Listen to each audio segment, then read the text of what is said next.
We're here on a compliance hearing today. We are conducting this through Zoom. We are live streaming, and I am recording to the Zoom cloud. I don't have a reporter this morning. So if anyone needs a copy, let me know and we'll get that to you. Okay, we'll go ahead and take announcements. Thank you, Your Honor. Eugene Graff and Nadia Jeter on behalf of the department, present and ready to proceed. Vince Nowak on behalf of Destiny Kilgore. Judge, we are both present and ready. Stacy Zavala, and if I understood correctly, on behalf of Ciari. And I had a question about that because I've seen just the CARI and I've seen C apostrophe. So it's C apostrophe. It is. It's the Ari. Okay. So it's C apostrophe ARI. Yes, ma'am. Okay. All right. I've seen it both ways, so we weren't sure. So now I know for sure. Thank you. Okay, then I guess Ms. Jeter's going to give us an update. Mm-hmm.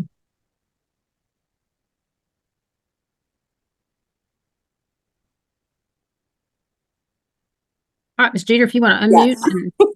It just wouldn't let me unmute. Good morning. So Destiny has been working with CPS and also TFF program. She is currently compliant with all the requirements. She has completed RBT. She's doing Hope Padre program and also hopefully finding a job later on this week.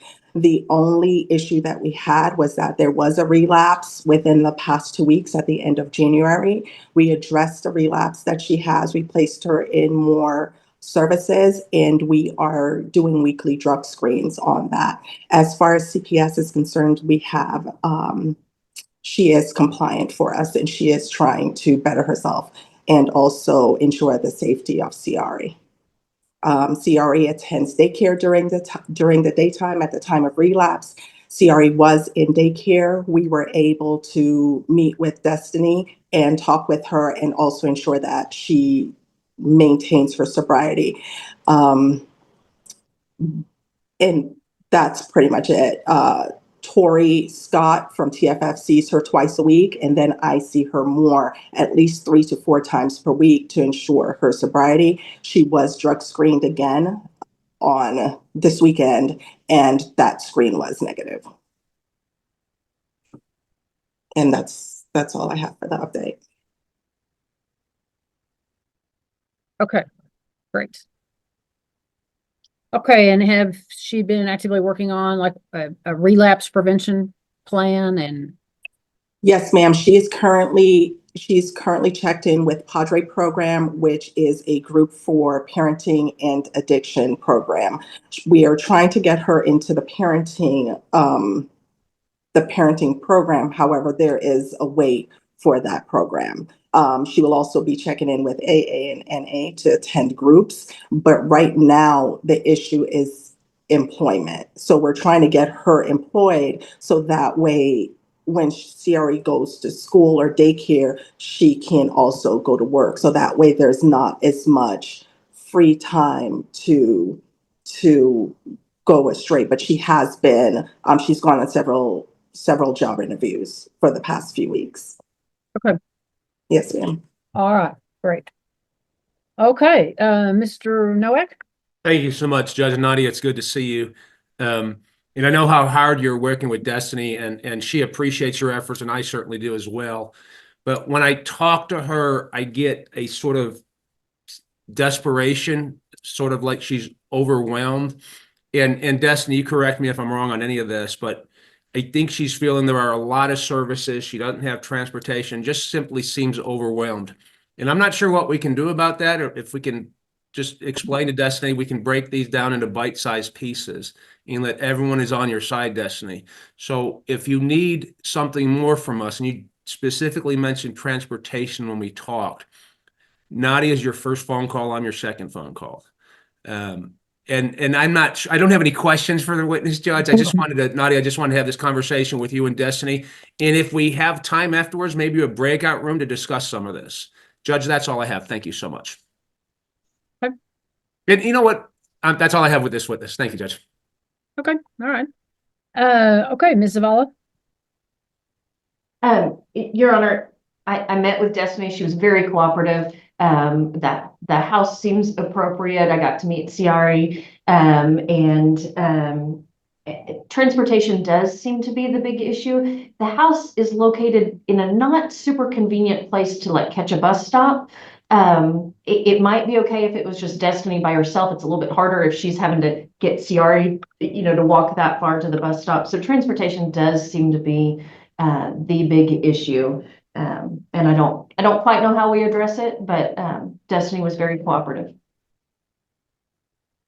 All right. Okay. Ms. Jeter, anything else to add then?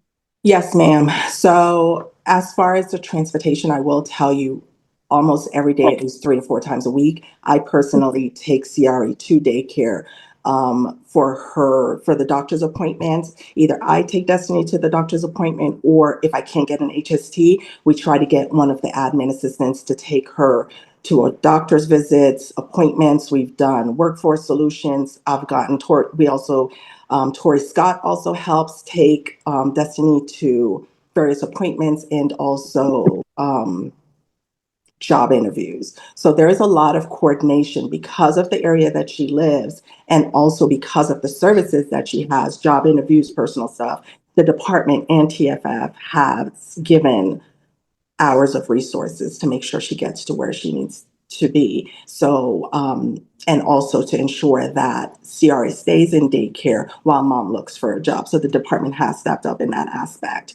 As for the services, I actually broke the services down for Destiny so that way it would be easier. When the child was in the hospital for the month of December, I went to the hospital numerous times to ensure the safety of the child, to make sure that she not only had Pedialyte, Tylenol, everything that was needed to ensure safety and also really to prevent relapse so it wouldn't be too much. I can't break down the courses any more than it has already been broken down.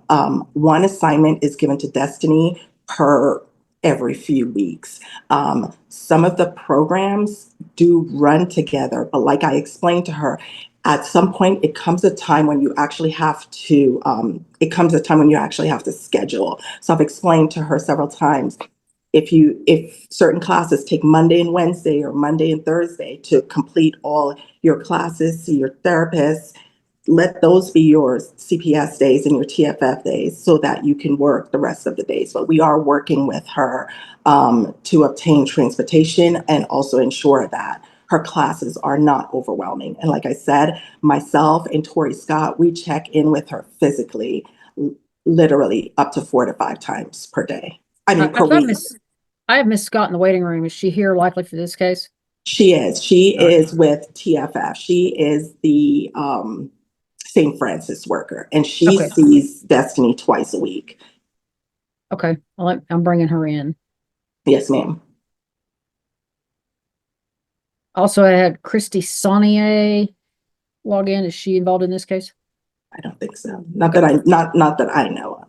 Okay. I think you would know. Okay. All right. Ms. Scott is logged in with us. Ms. Scott, we've just been getting an update. Is there anything that you'd like to add for us today?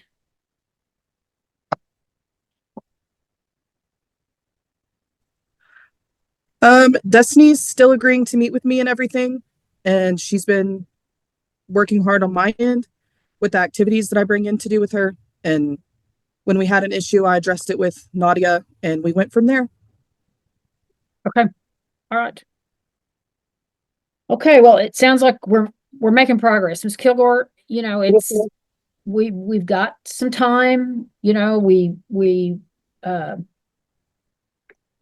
just try not to let it overwhelm you, but do know that we do have some time still in your case. So just do your best to focus on what Ms. Jeter and Ms. Scott are stressing to you, and then. I have a question. When is this over? Like the June, when is this over? Am I gonna be doing this for a whole year, the rest of my life, or what? Oh, no, ma'am. No. Right now we have a dismissal date of May 14th. Okay. So, And then I have another question with my job. Okay, so I have a job interview. So whenever I go, because I did get a good job at Bucky's, but I got screwed because of the classes and the hours and all that. So when I get this new job possibility tomorrow, like, can I tell? So y'all are obligated. Do I tell the people I can only work with them twice a week, or? yeah, I mean, when you know what your work schedule is going to be, you need to get that to Ms. Jeter and Ms. Scott so that we, we don't want to, we really don't want to interfere with your working, but some of these other things are still important. So, Yes, ma'am. you just get your work schedule to them and then they'll get it figured out when you can try to do some of these things on your days off. Or is there any way do they work on the weekends? Because I mean, see, probably maybe if some of the classes I can do them in the evening time after daycare hours, or even possibly on the weekend. I just don't want to get messed up out of jobs that tell me again, oh, we need people we can work. You got CPS, you got to do all this. We just don't want you to work for us. I understand. So I think the best thing is if you get the job and Yes, ma'am. you get your schedule, then you need to sit down with Miss Jeter and Miss Scott and talk to them about it and see what you all can figure out. There are some providers, I think, that do some weekend things, but probably a lot of them are going to be Monday through Friday. But there may be some workarounds on some of that. Okay. Yes, ma'am. Thank you so much. Yeah, you bet. Okay.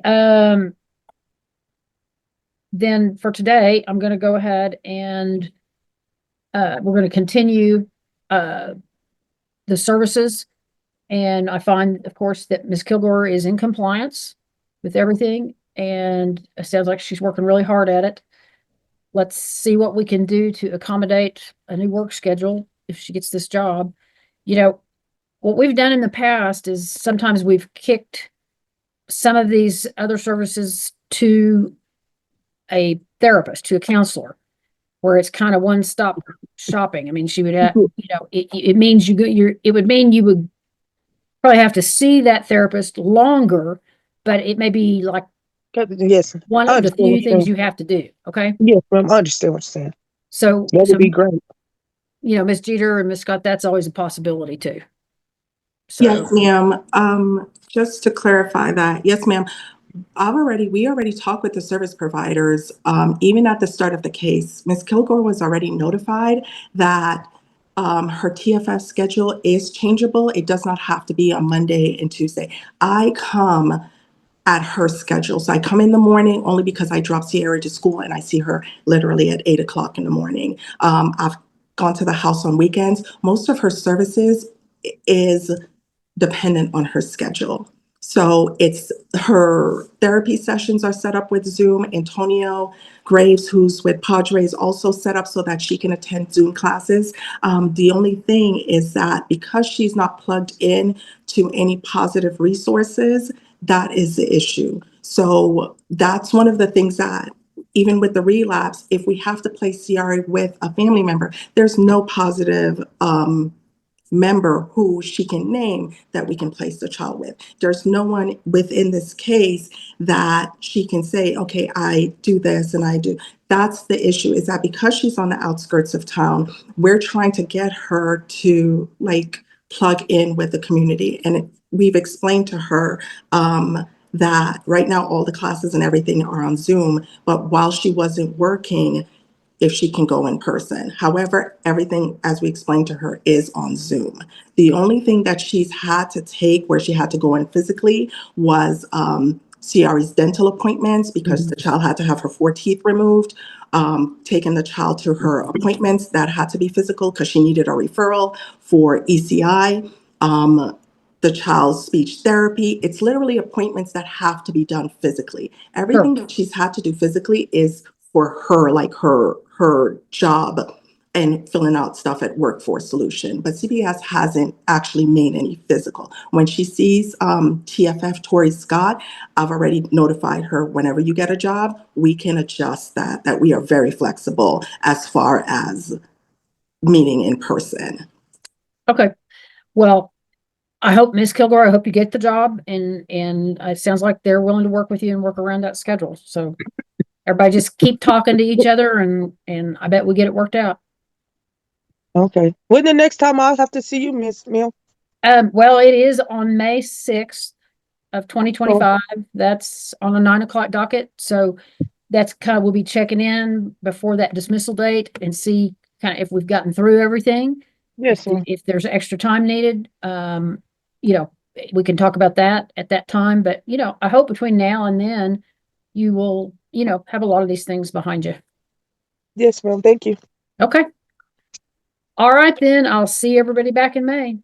Thank you. Thank you, Judge. And that Thank you, ma'am. conversation obviously obviates the need for a breakout room. And I just want to comment that, Nadia, I think you're a rock star. Thanks for working so hard with Destiny, and same with Tori. It certainly does take a village. Thank you all very much. And Judge, this is my last hearing with this court today. With your permission, I'll exit the courtroom.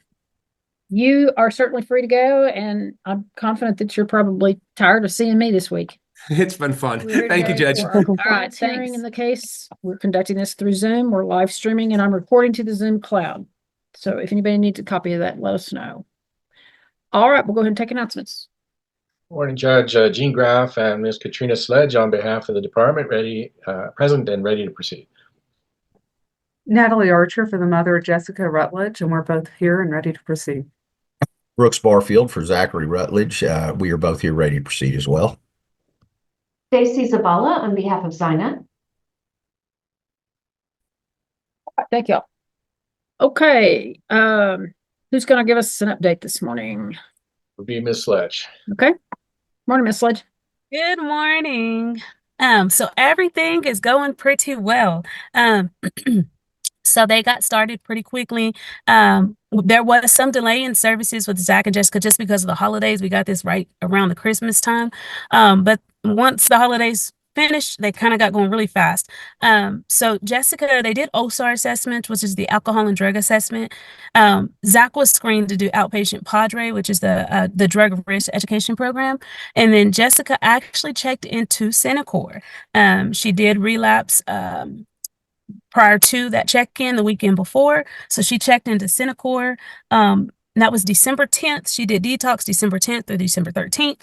And then she ended up getting COVID. And so she had to, they put her out for, until December 31st through January 27th.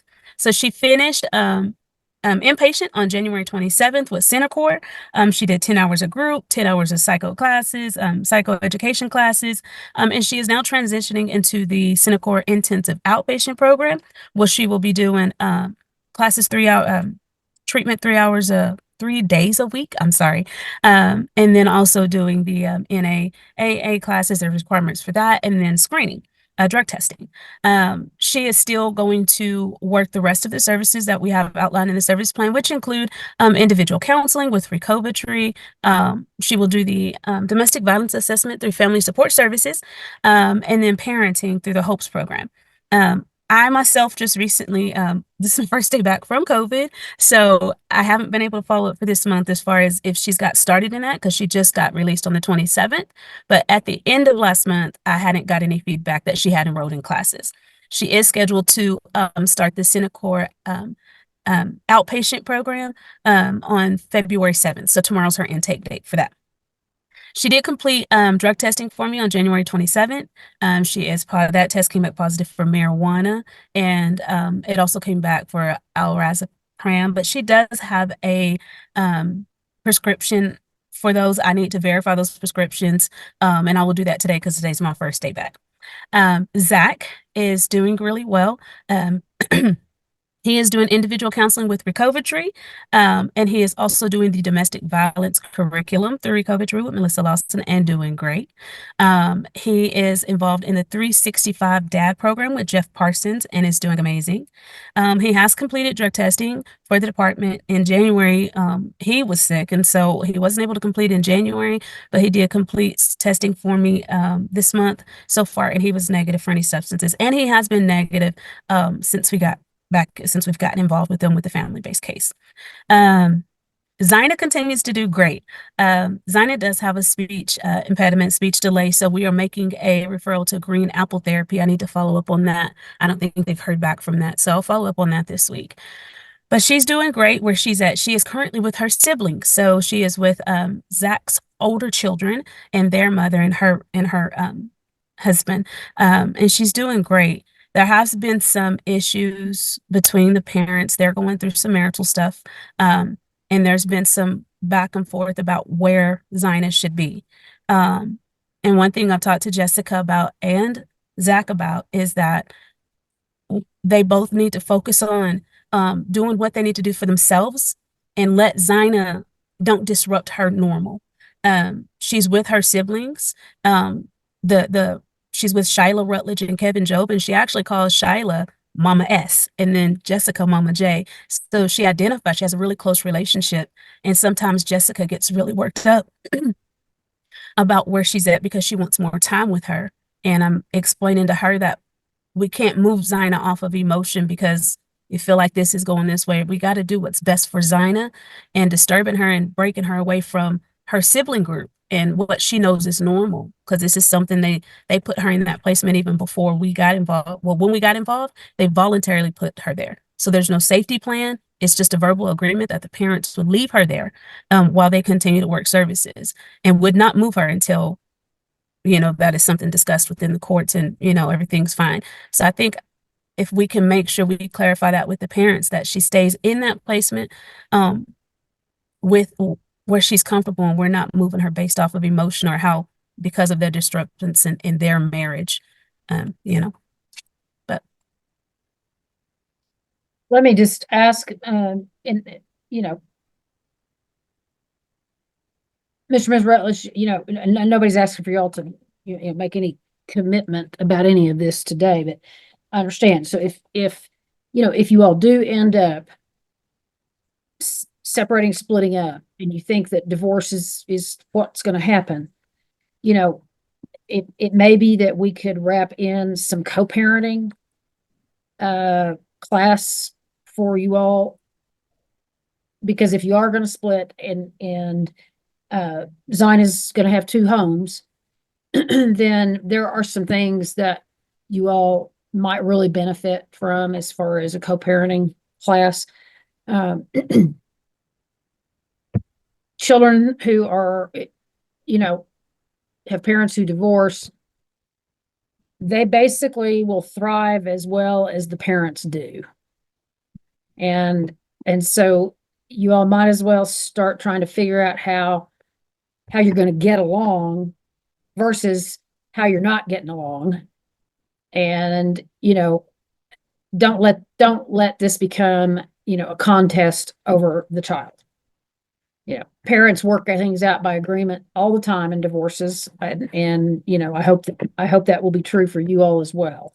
This court has no jurisdiction over any of that.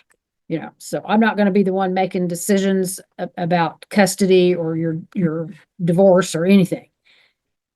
All I can do is try to provide to you maybe a really valuable tool moving forward. And then, if you end up not divorcing and you end up, if you work it out and you end up back together, co-parenting still exists even when you're in the same household, So, honestly, there's probably something there to be learned regardless of how, your marriage situation turns out. So, I do think it might be a good idea to look into that. It may be a little too early, but just for what it's worth, I think it might be beneficial.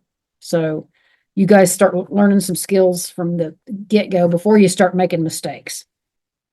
Because it's just really easy to do when you're in the midst of a divorce. And, maybe we can help you guys not make some of those mistakes. So, all right, Ms. Archer. I'm just really proud of Jessica for doing everything she needs to do, and I don't really have anything further to report than what Ms. Sledge did. Okay. Mr. Barfield. Zachary, I know I'm filling in for your current attorney, Tate Eldridge. Do you have any questions, comments, concerns at this particular point as to how things are going, or do you have any information you think the court needs to be made aware? No, sir. Okay. So you feel comfortable in working your services and moving forward, correct? I've actually begun to enjoy the services. Well, that's good to hear. Thank you. Well, hey, I'm going to stop while I'm ahead, Judge. Okay, good idea. No, I mean, that is good to hear. And all the things that, we're asking of you guys to do, whether you stay together or whether you divorce, it's good. It's really good information, and those are good resources to fall back on. So, I hope that all of this transition, whatever that ends up being, will be smooth for you. Ms. Zavala. Your Honor, I got to visit with Zina in the home she's living in now. She is precious. One thing that I was going to follow up on is Katrina's already hit on is just making sure that green apple therapy referral goes through, because it does seem like she needs some speech issues. She does seem very comfortable there. I'm really impressed with parents and extended family all working together in terms of what's in Zina's best interest. It's a hard thing to do, but she does appear to be very comfortable there. She does, she's got a lot of room in her heart for lots of different people that she can love and be a support system for her. So it looks like parents are doing what they need to. It looks like everybody in Zina's life is kind of coming together to make sure she's okay. And I really hope that continues. I know that can be difficult, but y'all should be commended for all of that. Okay. So today what we're going to do is I'm just going to continue your all services, and y'all just keep working through it. Be mindful that everything you do every day, all day long, needs to be in the best interest of your child. So I will see you back for another review hearing on May 6th of 2025. That's on a 9 o'clock docket. That's a little before your dismissal date. So it's kind of checking in to see, how we're doing. If y'all get everything wrapped up and everybody thinks things are going well, I mean, we may dismiss before May 6th, but that is just our next hearing date in case we need it. So I wish you both continued good luck, and I'll see you then, and unless everything's done. All right. Thank you so much. Thank you. Thank you. Thank you, Judge. May I be excused? Yes, ma'am. We're here today on our status hearing. We're conducting this through Zoom. We are live streaming, and I'm recording to the Zoom cloud today as I don't have a court reporter. So if anyone needs a copy, let us know and we'll make it available to you. All right, then we'll take announcements. Good morning, Judge Gene Graff and Jaleesa Bird on behalf of St. Francis, present and ready to proceed. Brooks Barfield for mom, Krista McGuire. She is not present. However, I'm ready to proceed in her absence. Casey Zavala on the behalf of the children.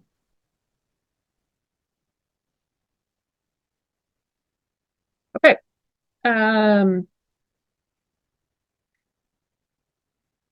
What do we have new, or have we gotten to review service plans with mom and dad, or where do we stand? No, I have not. I have called parents. I went to their previous address.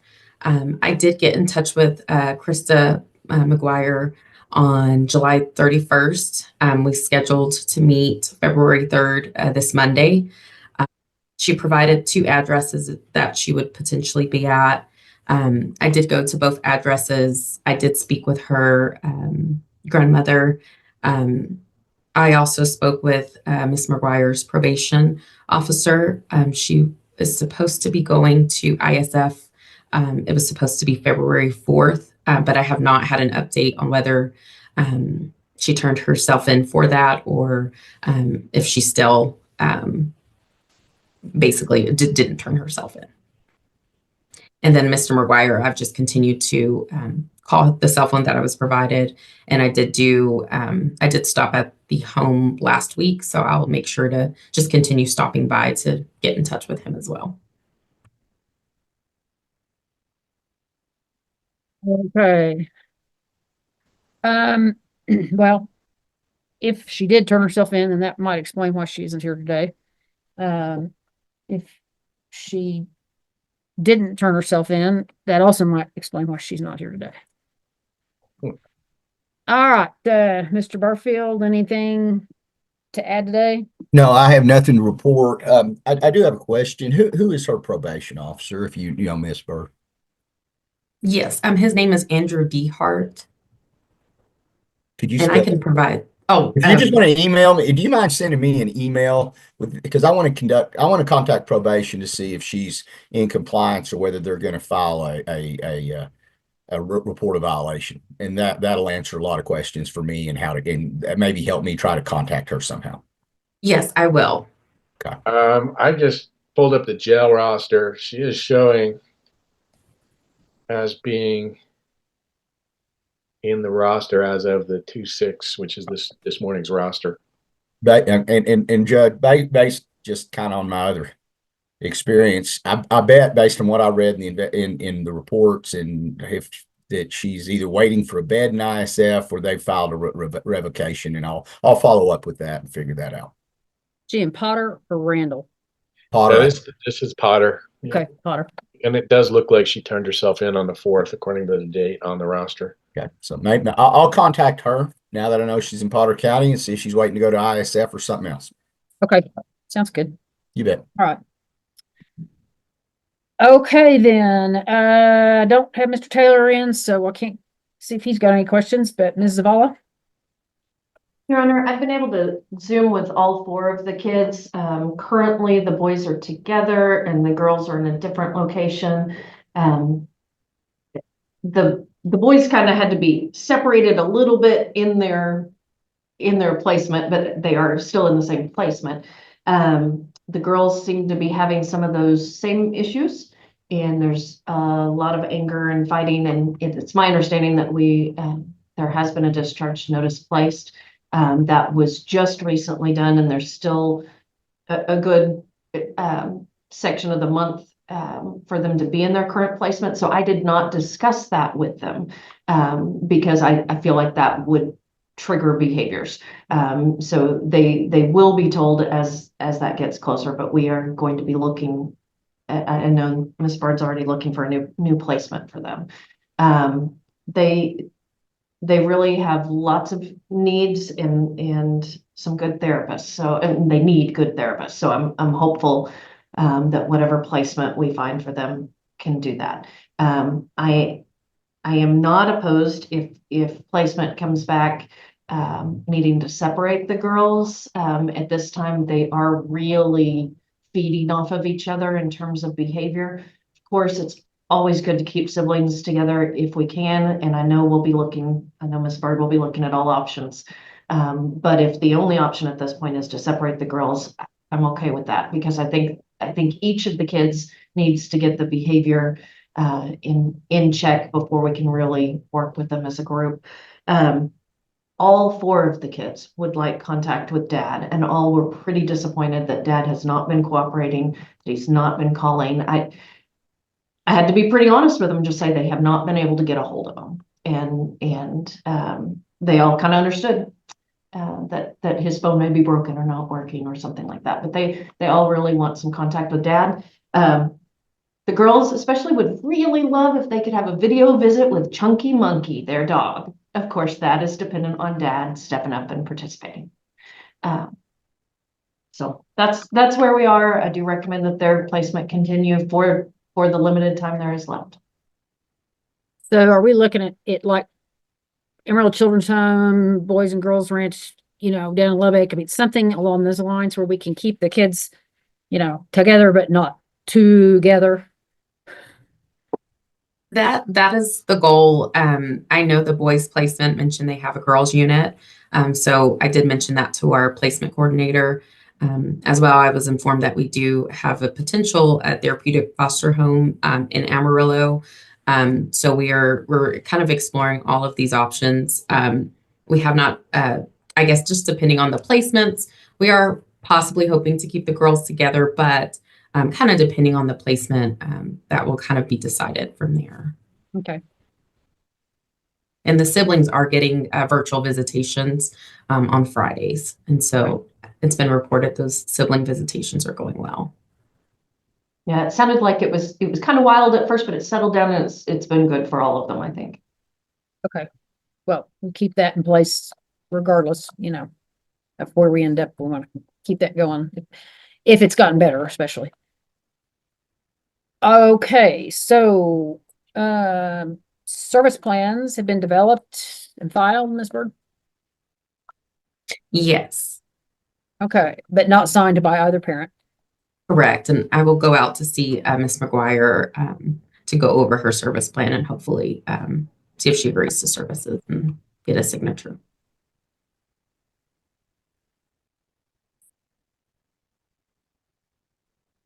Okay. All right, then for today, I'm going to continue the department as temporary managing conservator. Find there would be a continuing danger to return the children home to either parent at this time.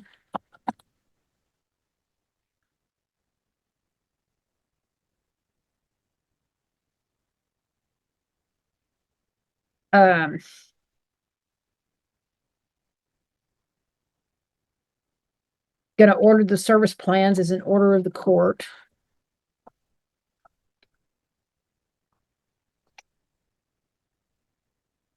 Have we gotten drug tests on them yet? No, not at this time. Did we get any testing done on them at the intake? I mean, you know, when the case first came in? No, Your Honor, that was one of the bases that we ultimately filed, was that the dad initially had indicated that he would, and then turned around the next day and contacted the caseworker and said he wouldn't. Yeah. All right, I'm gonna order drug testing, hair NUA on both parents at whenever you can contact them, you know, make contact with them and send them. So, you know, that's just something we really need to know, if what kind of issue we have, if we have that issue. I know there was a lot of discussion about that in the affidavit of removal and an adversary hearing and all of it. So anyway, we would like to get a baseline on them. All right, we will continue the sibling visits, and I'll continue the children's current placements while we look at what we need to change up. Okay, our next hearing date is the initial permanency hearing on June 3rd of 2025. That'll be on a 9 o'clock docket. If we've not made any progress at that point, we'll probably be setting an early final in the case. But we'll give them until between now and June to get started and see if we can't turn the ship around. All right, thank you all so much. And Mr. Barfield, Mr. Trout has logged in. I brought him in. So if you've got a second, I'll Sure, stick yeah. We're here for our initial permanency hearing. We're conducting this through Zoom and we're live streaming. Ms. Taylor's making our record this morning. All right, we'll go ahead and take announcements. Morning, Your Honor. Counsel Gene Graff and Jaleesa Bird, present, ready to proceed on behalf of the department. Brooks Barfield, attorney for Krista McGuire. I'm ready to proceed. Stacy Zavala on behalf of the children. Thank you. Okay, haven't seen Mr. Taylor or his client this morning, and I've not seen Ms. McGuire this morning. For the courts, Ms. McGuire has been notified of the hearing, Your Honor. Okay. All right, then. What do we have new, Ms. Bird? Yes. Rhiannon and Angie are in the same placement. And then Jacob and Job are in the same placement as well. All 4 children are currently in the same agency. So they do have sibling visits. So far, they're adjusting to their placement. They also do sibling therapy, individual therapy. They're doing pretty well. There's been some up and down behaviors, but overall, they're doing well in adjusting to their placement. Miss McGuire is currently in an ISF program in Henderson, Texas. She was having contact with me up until she was transferred to that ISF program. Mr. McGuire, I have continued to contact him. The last I have had contact with Mr. McGuire. Was a text message in March stating he was not planning to work services, and he just wanted to see his children. So I've just continued to try to contact Mr. McGuire by going by his last known residence and just attempting to text and call him and continue to search for contact.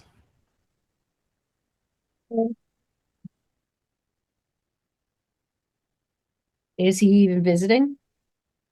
So we did set up for a contractor, since the children are out of region, to do virtual visitation. He did not reach back out to that contractor. So I will have to send another referral once Mr. McGuire starts to have contact with myself and St. Francis.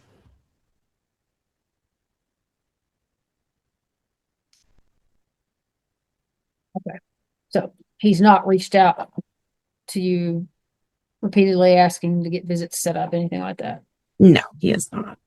All right. Okay, anything else? Not at this time. All right then. Okay, Mr. Barfield. Your Honor, as the court knows, my client's in ISF. She's going to work the program. When she gets out, she can start working her services. Hopefully ISF will provide some benefit both for her in that matter and this matter as well. If there's like I say, I think she needs to just focus on the program there right now. All right, do we have any projected date that she'll be released from ISF? I don't right now. Ms. Bird, do you know any projected release date? When I spoke with her probation, he mentioned it is a 3 to 4 month program. So she was transported in April. So I believe within 3 to 4 months from April. That sounds about right, Judge. It depends on how she does. So she should be out around, July. And Judge, I saw in Ms. Bird's report, we're asking for a second permanency in about 4 months. It sounds like that would roughly dovetail with her release date, and hopefully she can hit the ground running once she's out. That would be our request at this time. We had a hearing set for September 30th, but you're wanting something a little faster than that. Well, September 30th is fine with me, but I'll defer to my client. I was just going by what she had listed in her report, see if she would like to have something sooner. I believe that September would be fine. That would give a parent enough time to try to get some services completed and she's released. Okay. Thank you.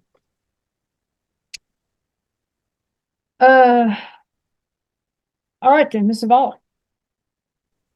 Your Honor, I got to visit with all 4 of the children by Zoom. They are, as Ms. Bird stated, the girls are together in one location, the boys are together, they're in the same city and related placements. So oftentimes when there are outings with the placement, it's with both of them. So they're getting to see their siblings very regularly, which is great. Things are still kind of chaotic with them. They each, the girls share a room in their placement, the boys share a room in their placement, and they definitely know how to push each other's buttons. But I think everybody's working on that. The boys especially said they felt like their medicine was helping.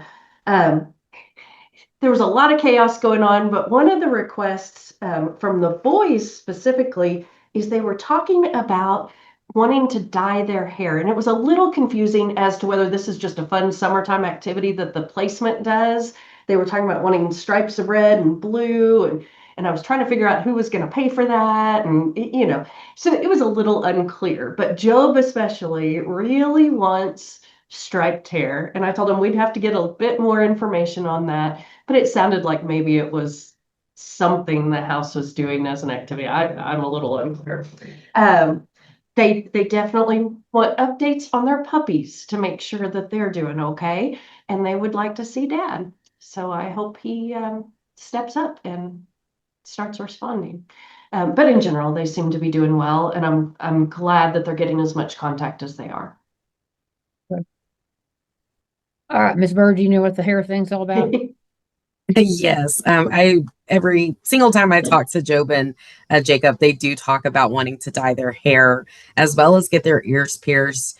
I have tried to reach out to Mr. McGuire for approval for that. Jacob and Job insisted, oh, my dad would approve. I know he would. So I just have not got that approval. But this is something they're pretty serious about, and they do talk to me about in every phone call. Well, I mean, is placement gonna take him to have this done? I mean, is this something placement's agreed to do?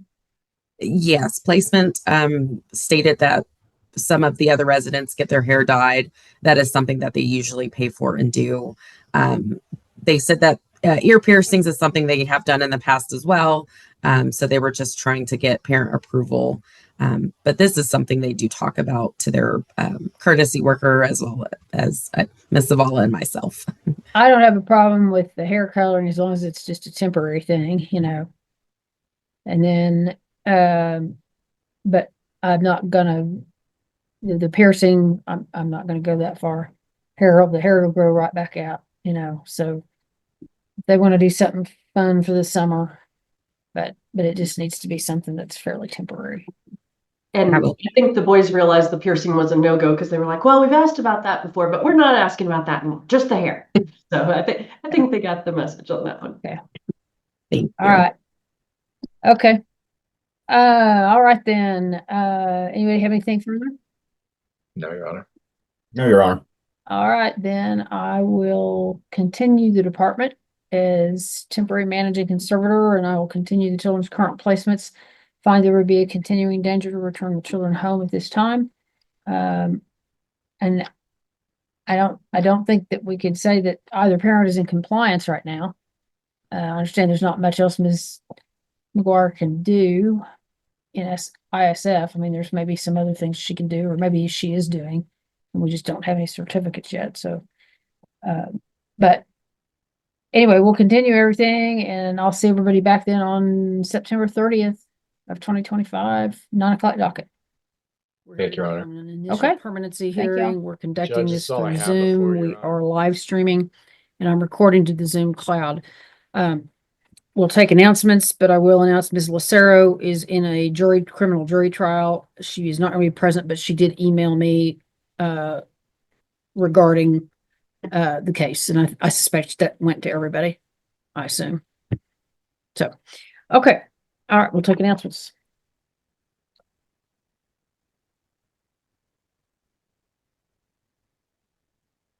Daniel, we can't hear you at all. I'll go ahead and announce Brooks Barfield for Judy Martinez.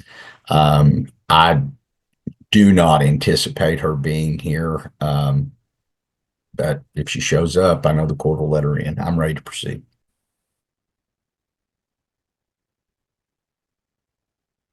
Stacy Zavala on behalf of Josiah.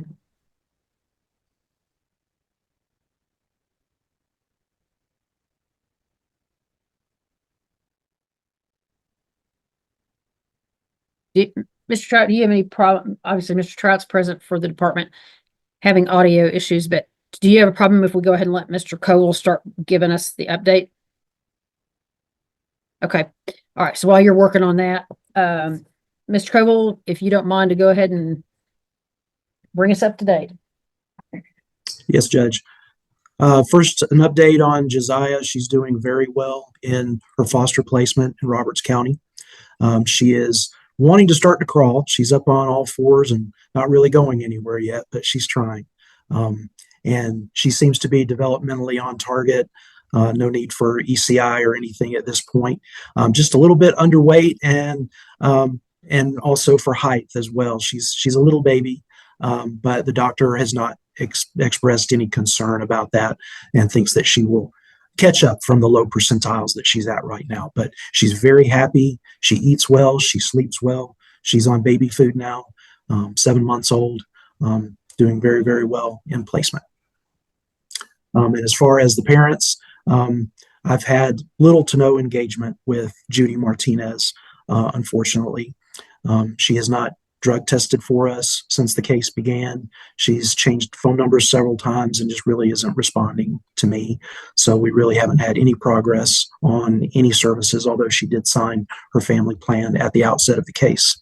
Raimundo Navarrete, the father, is continuing his incarceration in Potter County Detention Center. He has been cooperative with me, meets with me each month. There's just limited things that he can do in his service plan, but he is cooperative and he does not have a release date at this point.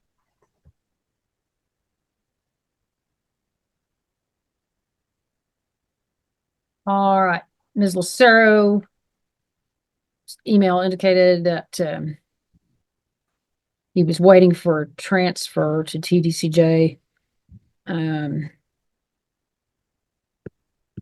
So it's anybody's guess when that'll happen. Yeah, and as of this morning, the detention center did not have a date that will happen. So he's still where he is as of this morning. Okay. All right, Mr. Barfield. Basically, I have the same type of report as the department does. This particular client is not cooperating with my office. We have trouble reaching her and making contact, so it's making it very difficult for me to, advise her. So I will just keep trying to make contact and do the best to represent her I can. Ms. Zavala. Your Honor, Josiah's doing great. She's in a foster placement that we're very familiar with and think very highly of. I do recommend that placement continue, and I would ask if there's any possible way to make the next hearing the final. You read my mind. Can you hear me now, Judge? Yeah. Okay, I was going to ask the same thing, Your Honor. Just in time. It's in my notes. Set early final? Question mark. Okay. Yeah, unfortunately, I think that's the direction we are headed. So, Mr. Trout, anything else to add since you were so eloquently silent through this whole hearing? I do not, Your Honor. I believe Mr. Cole said touched on everything, and the request for the early final was going to be all I was going to ask for. All right. Okay, then I'll continue the department as temporary managing conservator and continue placement. I'll find there's a continuing danger to return the children to either parent. In fact, probably impossible to do so. One's in jail. We don't know where the other one is. We'll expect and anticipate the department will continue to make reasonable efforts towards reaching parents and seeing if we can't reunify the family. But I would anticipate there's going to be a goal change coming if it hasn't already. And then we will set an early final in this case, June 3rd, 2025. That's on a 9 o'clock docket. And Your Honor, my client, Mr. Navarrete, is out at the Potter County Jail and he was supposed to be calling in. Okay, I'll watch for him. I don't have anybody yet. All right, thanks. Which is typical.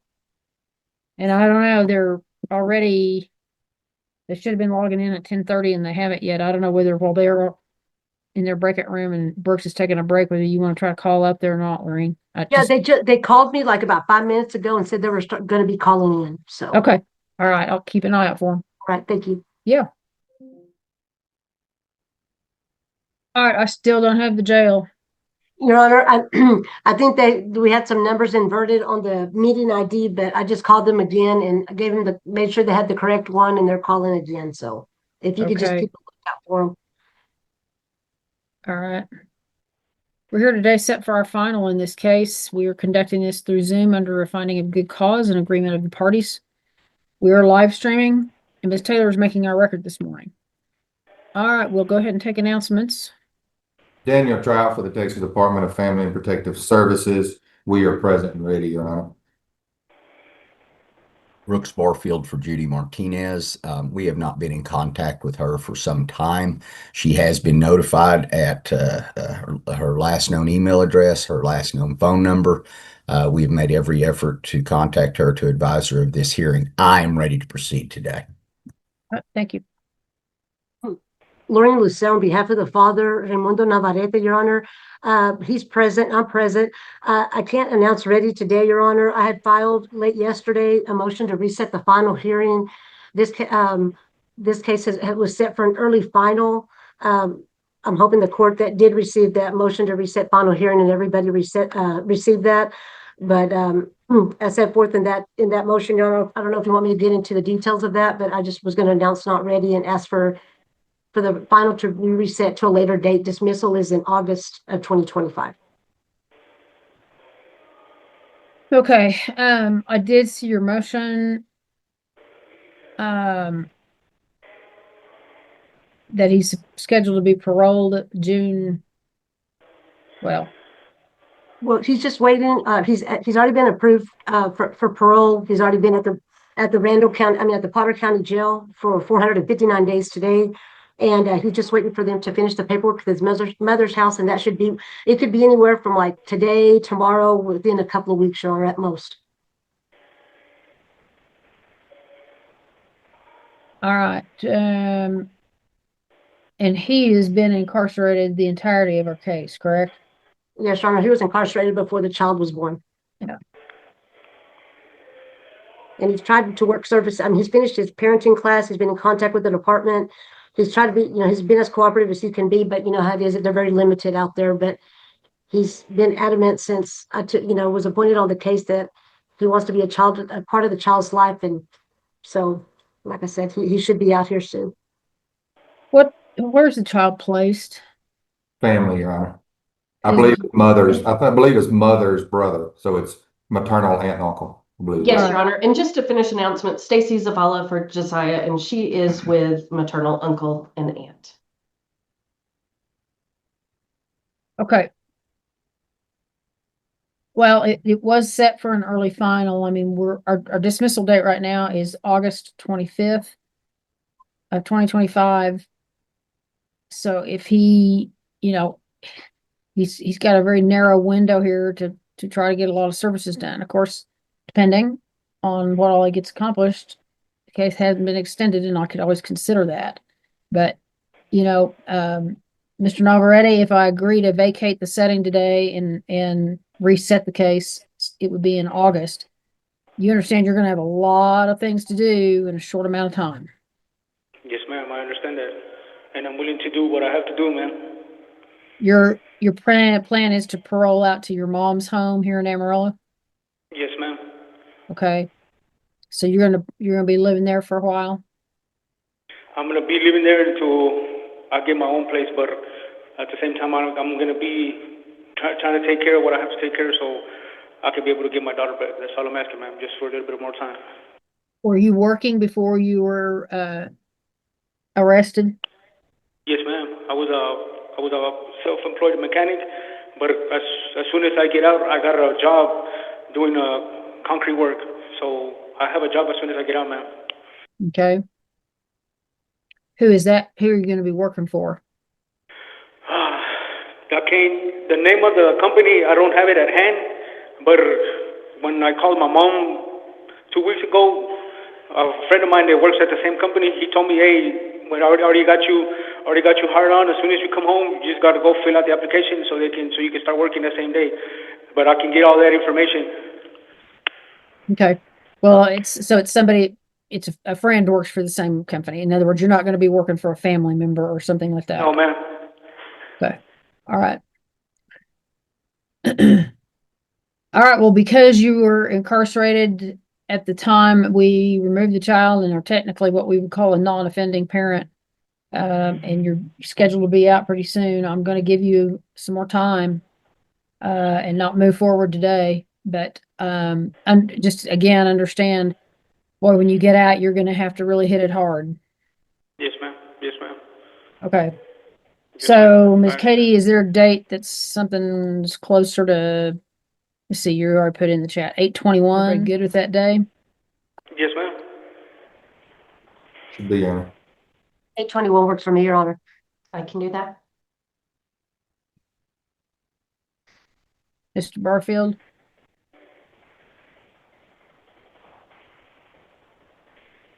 You're muted.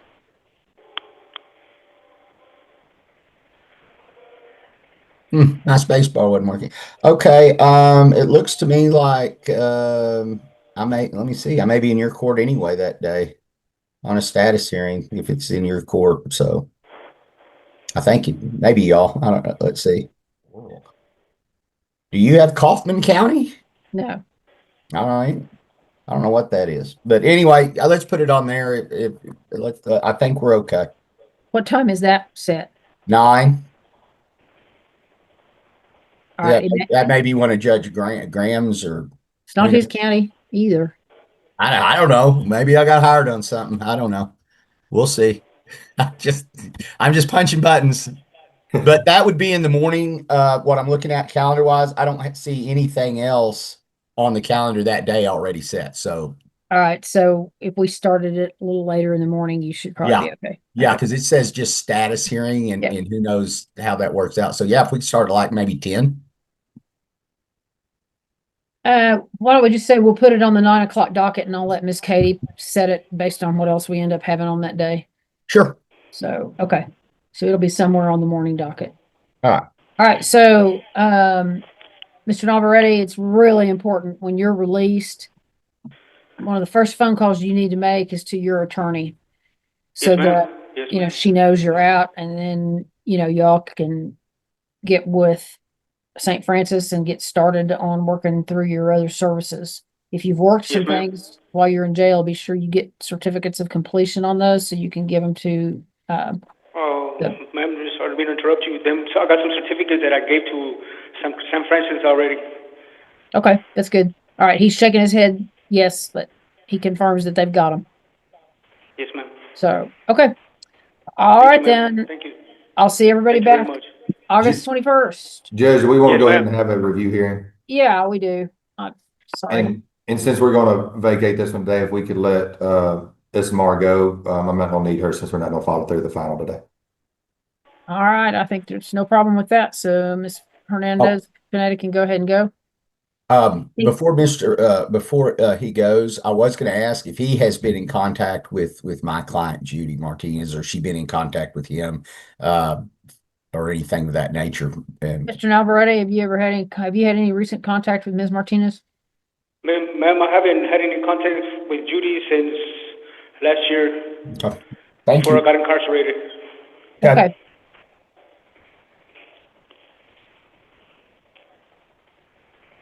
All right then, Mr. Cole, if you want to go ahead and give us an update on how the child's doing, we'll just have a little review hearing real quick. Issa, you're free to go. Okay, thank you. Thank you. Josiah is doing very well. She's in the placement with the aunt and uncle, and she's doing great. She's in daycare. She's been mostly healthy, although she did get the hand, foot, and mouth illness that a lot of daycare babies end up getting. But they took her to the doctor last week for that, and she's recovering well from that. She's in a home where she's the only child, so she's their focus, and she's meeting all her milestones. So very, very happy baby. Okay. Very good. Mr. Cole, any contact with mom? Try as I might, no. Reportedly, she is living with her mother. I have been in touch with her mother, but haven't really gotten past mother as the gatekeeper, so to speak. So really my contact with mother was way back when we did the family plan, which she did sign, but that's it. She has not drug tested for me throughout this case. She has had no visitation, has not really been in communication with me at all. Has grandmother confirmed or denied that mom is living with her? Grandmother reports that Judy is living there with her. Okay. When I go by there, and I have a few times to speak with the grandmother, those times she has not been there. So I can't confirm that I have actually seen her at that house. Okay. Do you have a working phone number, or when you believe is a working phone number, or email for mom? No, I only have the phone number for her mother. Okay. And her mother says that Judy does not have a phone right now. Okay. All right. Has placement, mother's brother, do they ever hear from her? Did she ever call them? Do not have contact with Judy. Okay. And you've run, just update, you've run accurate searches and stuff, and that's where it's coming back to? Yes. Okay. All right. And earlier, Dad mentioned he'd worked given some certificates. Dad was able to work a parenting class while in jail? That is correct. He provided a certificate for parenting, and he also provided one for anger management, which was not on his family service plan, but he did provide that. Okay. All right. He have your contact information? He does. Okay. So when he gets out, he needs to contact you to get everything set up? Yes. Okay. And we will roll up our sleeves and we will start working on his services. Okay. All right. Anything else you need to ask or notify the court of today? No. Okay. Thanks, sir. I'll pass with it, Sharon. All right, Mr. Barfield. Mr. Koval, do you have an address for Judy's mom? I do. I will provide it to you after this hearing. If you'd just shoot me an email so I can send one of those letters that have a little, certified mail to her to notify her of the next final, or try to get in contact with her, and a phone number for her mom, if you don't mind. I think that's what we already have. If you don't mind doing that, I know you're busy, but at least I can make attempts. I'll send it to you right after court. Ms. Lucero? Your Honor, I don't have any questions. Mr. Koval answered the questions about the certificates that Mr. Navarrete has provided. Okay. All right, Ms. Zavala. Your Honor, I have no questions for Mr. Koval. I did get to visit with Josiah in the home last night. She's precious. She has the biggest smile, giggles. She looks very healthy. Any hand, foot, and mouth, I didn't see any signs of it anymore. She seems to be very comfortable in the home and doing very well there. Okay. All right, very good. Well, I will continue the department as temporary managing conservator, continue her placement, find a continuing danger to return the child home today. Obviously, we're extending we're not extending, I'm sorry. We're going to vacate. We vacated the final today. We've reset that for August 21st. And so our dismissal date still is August 25th of 2025. So as soon as you're out, then Mr. Navarrete, get going on it. Yes, ma'am. Yes, ma'am. I will do. Okay. Thank you all. Thank you. Today set for our final. We're conducting this through Zoom under finding of good cause and agreement of parties. We are live streaming. Ms. Taylor is making our record. All right, we'll go ahead and take announcements. Melinda Powell for the Texas Department of Family and Protective Services, present, ready to proceed. Brooks Barfield, attorney for mother. I am ready to proceed. Lauren Lucero on behalf of the father, Raimundo Navarrete, Your Honor. I'm present. My client is not. I am not ready to proceed, and I'd like to ask the court to grant an extension in this case. I can go into detail after everybody makes their announcements. All right. Stacy Zavala on behalf of the child. And Judge, I apologize. I forgot Judy Martinez. I forgot to state that. Okay. So I did see Ms. Lucero, the email regarding the location of your client, but you can go ahead for the record and state the basis for your request to extend in the case. Your Honor, when we were here back in, I believe it was towards the end of June, I can't remember the exact date. Well, no, June 3rd, around June 3rd. Mr. Navarrete was in the Potter County Jail. It was his understanding and my understanding that he was going to be released to parole from the Potter County Jail. However, he was transferred to a halfway house in El Paso. I tried to get contact information, things like that from him. Called the parole offices. It took me a while. I finally was able to talk to the parole office here in Amarillo, talk to the parole office, 2 different parole offices in El Paso. They advised me, gave me the number for the halfway house that they had on their records, so I could reach out to him. However, when I called there, they advised me that they can't give me any information of whether he's there or not. If he was just in a regular TDCJ unit, that's different. But I guess with the halfway houses, they said that I could send him a letter So, once I got that information, I sent him a letter, but, I know that he wants to be here, but that's my basis, Your Honor. They can neither confirm nor deny. Yeah, well, and I will say this, Your Honor, I mean, if he wasn't in a halfway house, the parole office would know that. And if he was, let's say, on the run or something, then they would tell me that, that he wasn't there. So the parole office will tell me, but the halfway house will not verify. Yeah. Okay.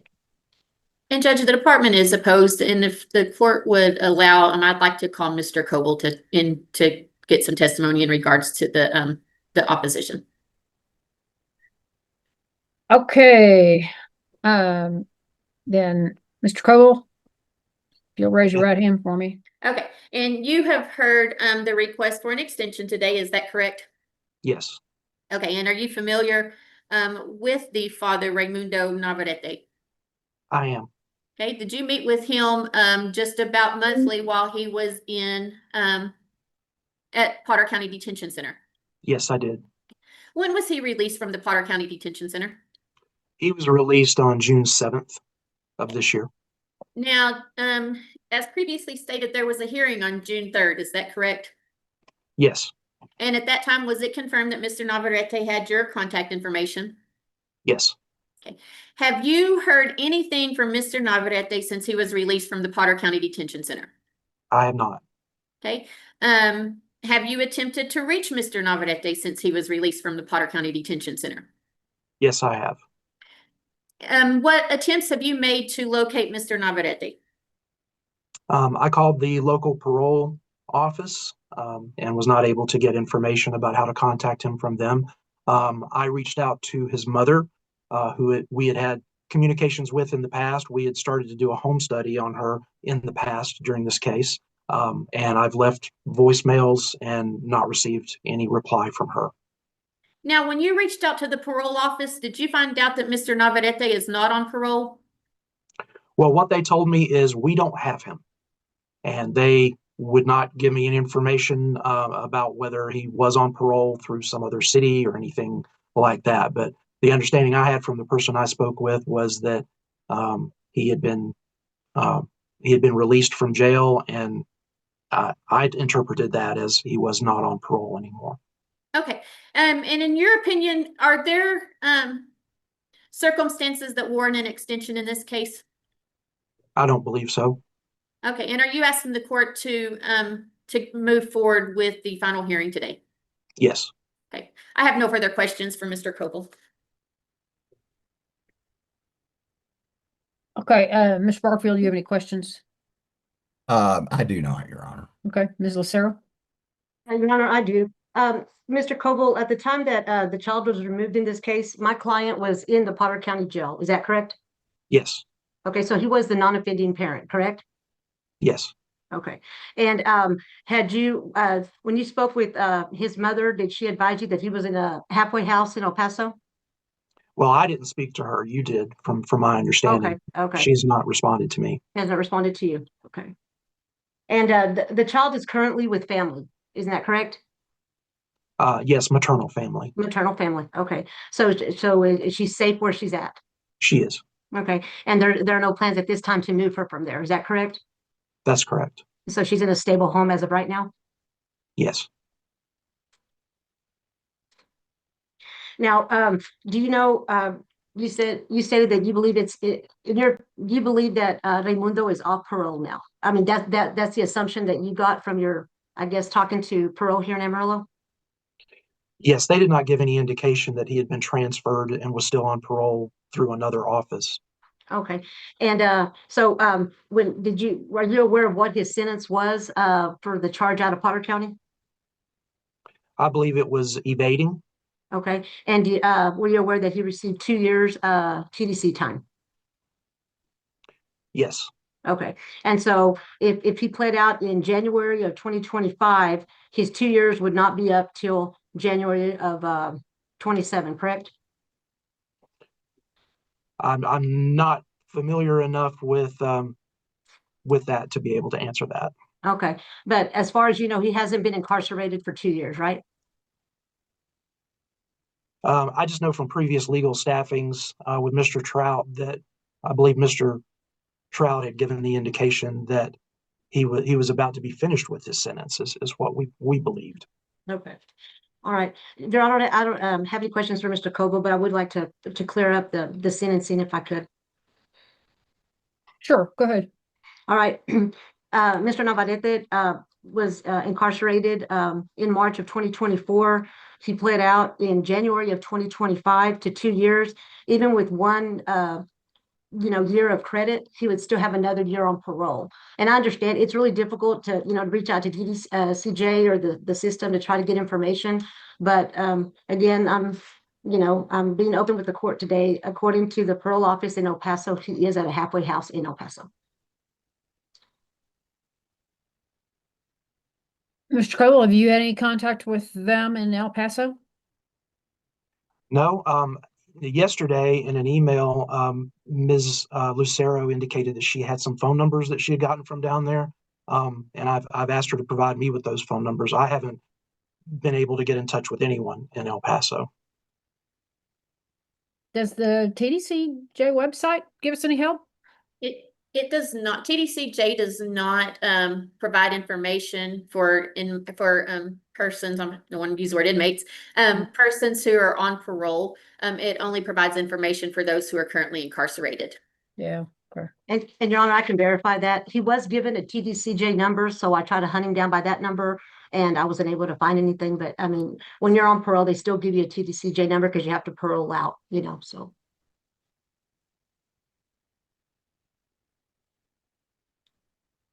But we think he was actually released on the 7th and then probably had to, let's just say he's in El Paso, then he had to report. Yes. He didn't go straight from jail. So there was some interim of time, then he was supposed to, or theoretically he reported and then went to It's my understanding that he was given a bus ticket to El Paso, Your Honor, and then he was at, again, if he was not in their care, it's my understanding that the El Paso parole office would have told me that. Does paternal grandmother have any way of reaching him? Your Honor, I did reach out to her, and she said she has not at that point, she said that he didn't have a phone privileges to call out. So, but I have not spoken to her in a couple of weeks, so I don't know.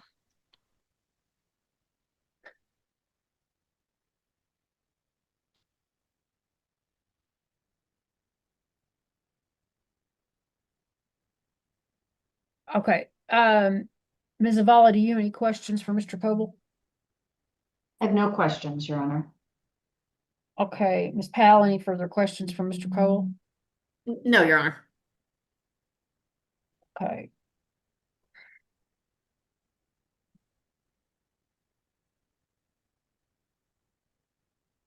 All right. Y'all give me just a second.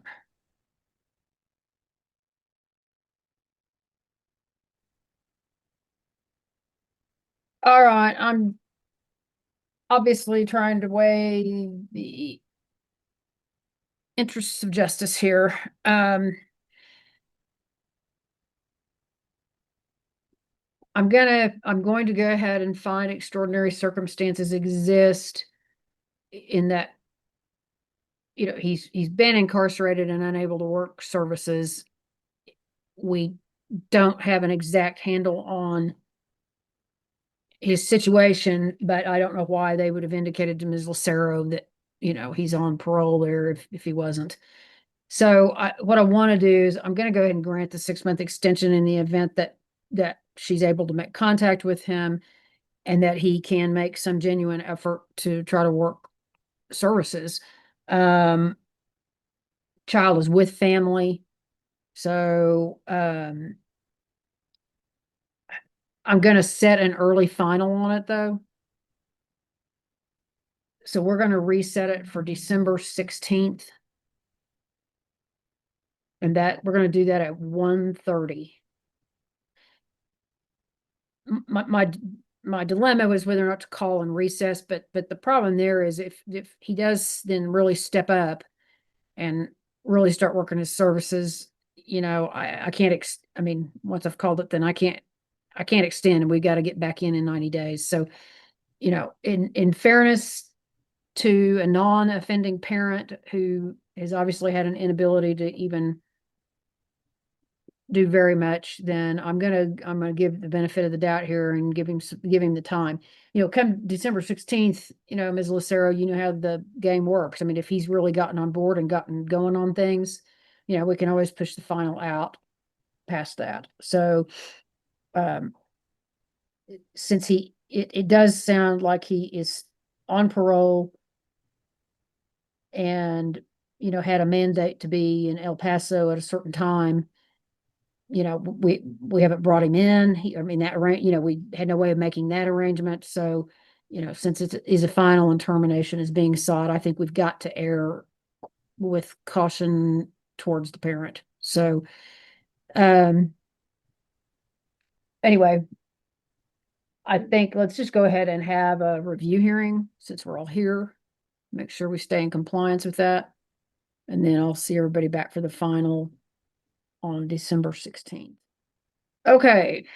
Mr. Coble, I guess you would be the one to give us an update on And how Judge, child's doing. And Judge, quickly before Mr. Coble enters he gives the update. The dismissal date on this is the 25th. And so we'll get an extension order drafted and sent over, and we'll just need it signed before Monday. we'll sign it as soon as we get it. Okay. Okay, I appreciate it. All right, Mr. Coble, you can go ahead. Okay. Well, Josiah is placed with family on the maternal side, an aunt and uncle, since April, and she is doing extremely well. She celebrated a birthday since the last hearing, turned 1 at the end of June. She started to walk, and she's healthy and thriving and on track developmentally. And the kinship relative placement is pursuing getting licensed, and they are making progress there.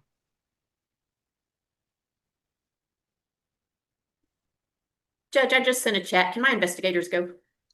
I don't have any problem with it. Anybody have any objection? No objection. No objection. No objection. All right, free to go. Thank y'all. Thank you. Judge.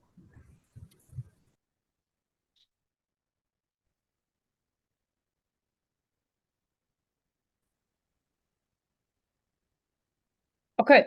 So Mr. Crumwell, just to be clear, we've had no progress with the mother. No progress at all. In fact, I have not spoken to her since she sat down with me and signed her family plan very early in this case. I've reached out to her by email, by phone through her mother. I've gone by the house. I have not had any contact, unfortunately.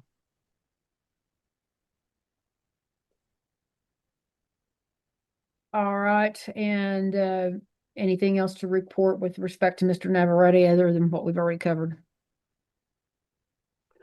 I would just ask if Ms. Lucero could please provide me with those phone numbers in El Paso so that I could make some attempts myself to try to locate him. That would be helpful. Okay, I'm sure she'll be happy to do that. Yes, I will. Okay, then. Anybody have any other questions for Mr. Coble? No, Your Honor. No questions. No, All right. Anything else, Mr. Barfield, with respect to review? No, I have nothing else, Your Honor, at this time. Okay, Ms. Lucero, anything further? Nothing further, Your Honor. Thank you. And I will get that information, Mr. Coble. Okay. All right, Ms. Zavala. Your Honor, I'll just repeat what Tim has already covered. Josiah's doing great. Family's working on licensing. I've got no concerns about that placement and recommend that continue.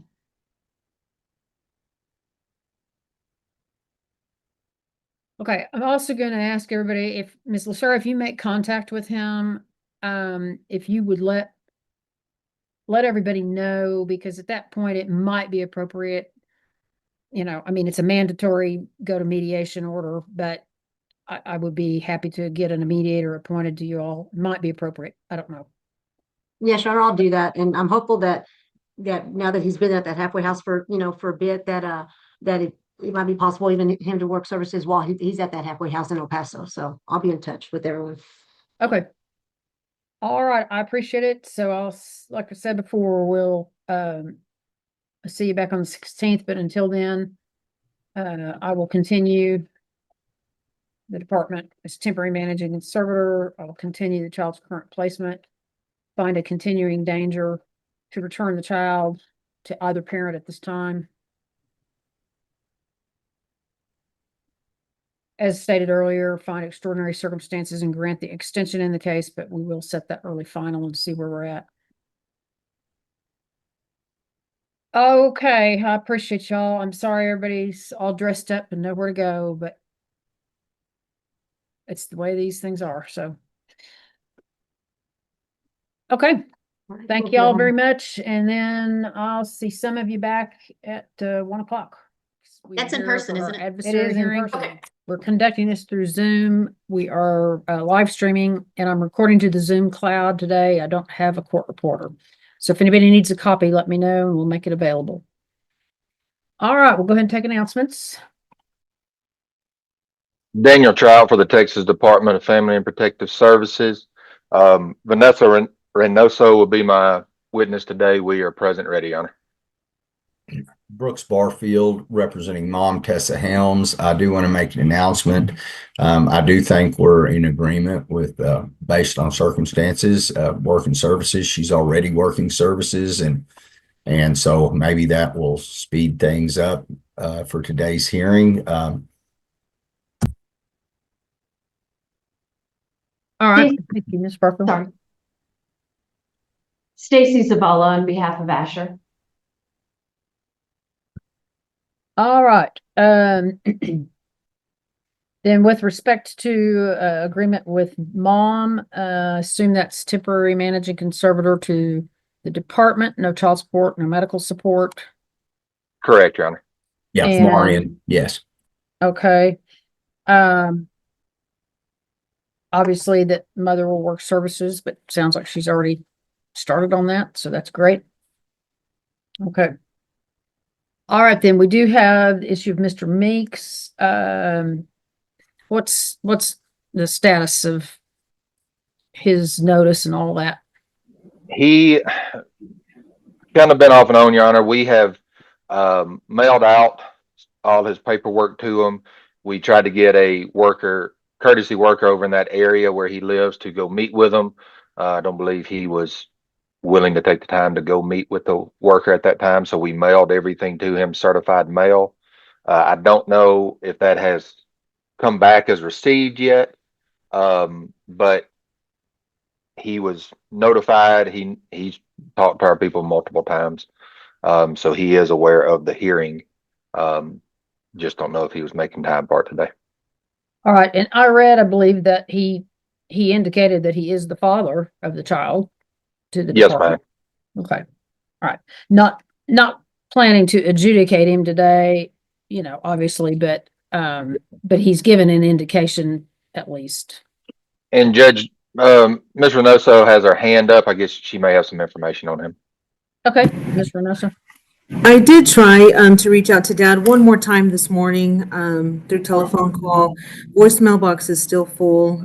He was responding to text messages, but as of this morning, I have gotten no response, but did attempt one last time. Okay, appreciate it. Thank you. Vanessa, did the certified mail receipt card come back? Have you got Not that? yet. Okay. All right. Well, we're going to go ahead and move forward with this today. He's obviously aware of the case and I assume has not reached out wanting to be placement of the child or saying he wanted to participate. So Yes, ma'am, and I can take testimony on that. okay. All right. You can call your first witness. Call Vanessa Reynoso. All right, Ms. Reynoso, if you'll unmute for me and raise your right hand. You solemnly swear or affirm the testimony you'll give today will be the truth, the whole truth, and nothing but the truth. Yes. Okay. All right. You may proceed. Thank you, Your Honor. Ms. Reynoso, would you state your name for the record, please? Vanessa Reynoso. And Ms. Reynoso, how are you employed? Through DFPS as an investigator. And are you familiar with the case involving the child Asher? Yes, I am. And how are you familiar with that case? I received the case on January 23rd and made contact with mother and have been involved with the family since. Okay. You heard mother's attorney announce a while ago they are in agreement today. Yes, sir. Okay. So we'll take testimony today involving the dad, Keith Meeks. Have you had any contact with him since the beginning of your investigation? Yes, I was able to contact him on the 28th. We stayed in contact the 28th, 29th, 30th, and 31st, and then nothing since the 31st. Okay. You notified him of the case? Yes, sir. Did y'all discuss whether he believed he was or was not the father of the child? Yes, sir, in our initial conversation. Okay. And what did dad say in regards to that?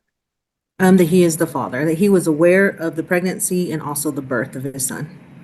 Okay. Has dad reached out to inquire about the well-being of the child or to try to set up visits or anything? He has not. He did Did y'all- request that, apologize. Go ahead.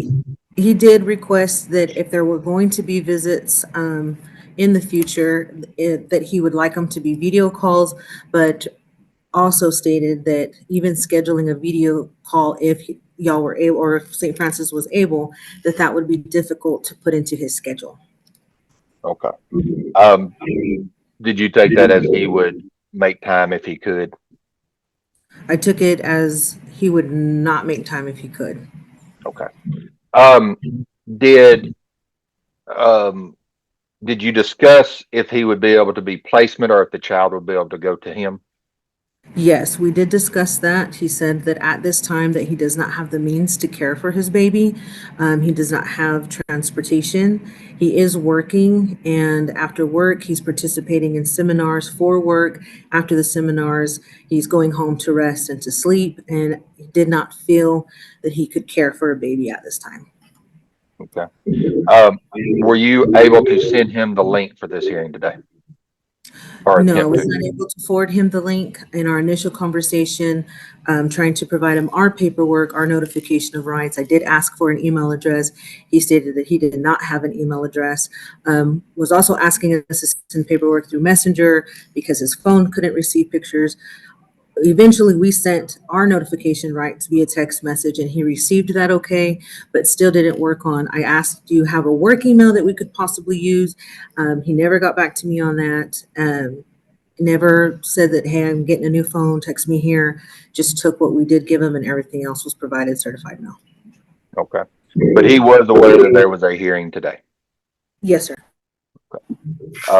Did he express any, in your prior conversations up until he quit responding, did he ever express whether he planned on attending the hearing or participating at all? When we discussed the removal paperwork and he was provided with the court date for today's hearing, he asked if this hearing was optional. I informed him that it was not optional and important that he be here today, and he said that he was not going to be here today. All right. Are you asking the court today to grant temporary managing conservatorship to the department based upon agreement with mom and testimony that dad is not willing to participate at this time? Yes, I am. And do you believe that's in the best interest of the child? Yes, I do. I'll pass the witness, Your Honor. Mr. Barfield? We do have an agreement. I just want to clarify some things. Now, in regards to my client, Ms. Helm, she is currently already scheduled services and working services. She had mentioned to me that she had taken parenting classes, that it may have been mentioned to her if she wanted to take another parenting class. Do you recall that conversation? You are asking me, correct? Yes, ma'am. Yes, ma'am. Apologies. She did, when she did come to go over the agreed orders and we discussed that. She did send me via text message some certificates of parenting classes that she took when she was in jail. My supervisor and I both talked to her about taking another parenting class that would be beneficial for her, a refresher. So we did have a conversation about that. Okay, I just wanted to bring that up. Thank you, ma'am. Judge, I don't have any further questions of this witness. Anybody, Ms. Zavala? No questions, Your Honor. All right, Ms. Reynoso, let me ask you real quickly. Are you aware that Ms. Helms and Mr. Meeks have another pending case with us? Yes, ma'am, I do. Do you know whether Mr. Meeks has participated or worked any services in that case? When discussing that with him, he stated that he had not initiated any type of services or visitation because of his work schedule. Okay. All right. And Your Honor, if you need some other testimony on that, Miss Elliott is here. She is the caseworker for that other case. So we can discuss that with her if we need to. Sure. Okay. I just wanted to know if Ms. Reynoso had any knowledge of that. Okay. All right, then. Anybody have any further questions for Ms. Reynoso? No, Your Honor. No. All right, then, Ms. Reynoso, appreciate your time today. Thank you for your patience. We were a little behind. My apologies. Is she free to go? Anybody have any objection? No objection. No objection, Your Honor. No objection. All right. Thank you, ma'am. You're free to go on about your day. All right, Mr. Trout, any other witnesses? Call Heidi Elliott real quick, Your Honor, just to go over that. Ms. Elliott, if you'll raise your right hand, you solemnly swear or affirm the testimony you'll give today will be the truth, the whole truth, and nothing, excuse me, and nothing but the truth. Yes, ma'am, and bless you. Thank you. Got me right there at the end. I couldn't get it out. Thank you, Your Honor. Ms. Elliott, would you state your name for the record, please? Heidi Elliott, And Ms. Elliott, how are you employed? Permanency Specialist with St. Francis Ministries. And are you familiar with Mom Tessa Helms and Dad Keith Meeks, the parties involved in this case? Yes, sir. Okay. And how are you familiar with them? I have their other case with Delphina, their daughter. Okay. You heard Judge ask Ms. Reynoso about if Dad has participated. Can you tell us, has Dad initiated any services in the active case right now? No, sir. Okay. Has he reached out to try to begin any of those services? No, sir. He did call me on January 30th after not being able to talk to him since October. And I'd asked him about his services, and he says he doesn't have time. He doesn't have transportation. I said, I did let him know that some of them are offered online. He says, well, I might just look into it. That's okay. And a lot of times the St. Francis can help parents with transportation, but in this case, Mr. Meeks does not live in the Amarillo area. Is that correct? Yes, sir. Okay. Is help with transportation still an option for him, since I believe he lives in Vernon? I'm not for sure. Okay. All right. But he has not reached out asking for any help with transportation, has he? No, sir. Okay. You heard Mr. Barfield ask about Mom has done some parenting classes while incarcerated. Were you aware of that? Yes, sir. And she did provide me those certificates, and I did file them. Okay. And you've discussed with Mom about setting up her other services, and she has some appointments that are coming up? Sir. Okay. All right. Thank you. I'll pass the witness, Your Honor. All right. Mr. Barfield, any questions? I don't have any questions. I just have some comments before we break. So no questions. All right. And Ms. Zavala? No questions. Okay. All right, then. Mr.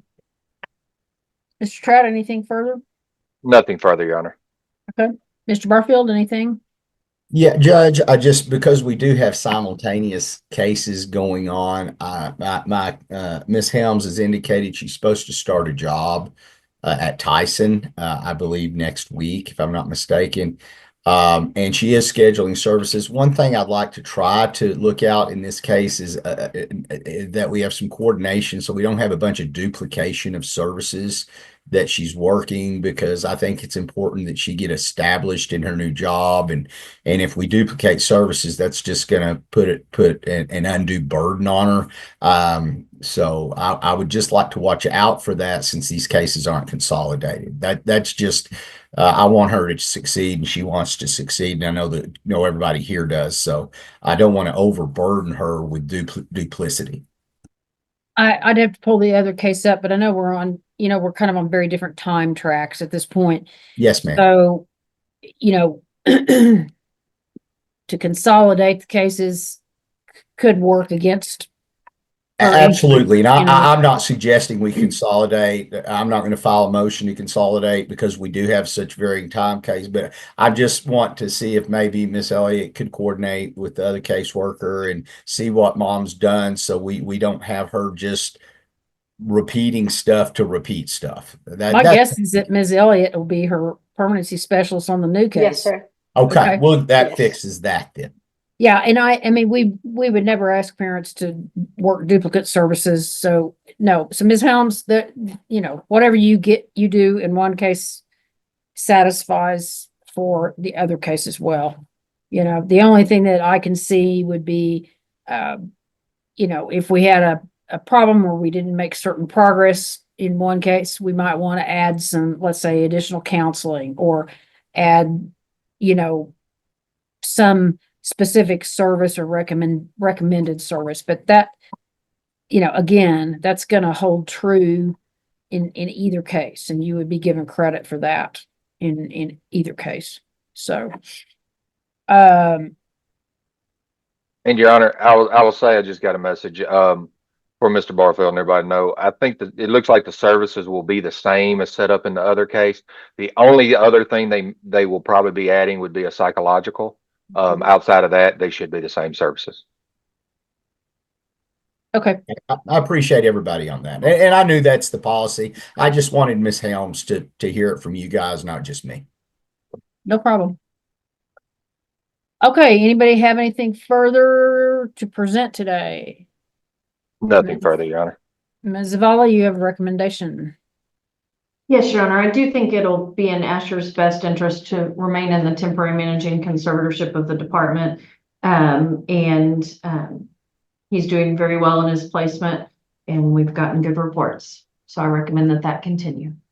Is he placed with a sibling? He is in Lubbock, and I do not believe it is the same. No, it is not. Not the same place. Okay. All right. Let me just ask Ms. Elliott, since we've got her here, is there any possibility of getting the children placed together? Yes, ma'am. We are working on trying to get them both placed together. Okay. Thank you. I assumed you probably would be. Yes, ma'am. Not trying to tell you how to do your job. I'm sorry. Yes, ma'am. All right, then. I will find the evidence is sufficient to name the Department of Family and Protective Services as the temporary managing conservator. I find there would be a continuing danger to return the child home to mother. At this time, she's still working services with us, and father has declined placement and has not worked any services in the other case. So it would be a danger to send this child to the father. I'm not going to order any child support or medical support at this time. Obviously, Mr. Meeks is still an alleged father at this point, but no support for mom, as I want her to use her resources to work services and be able to get to visits and those kind of things.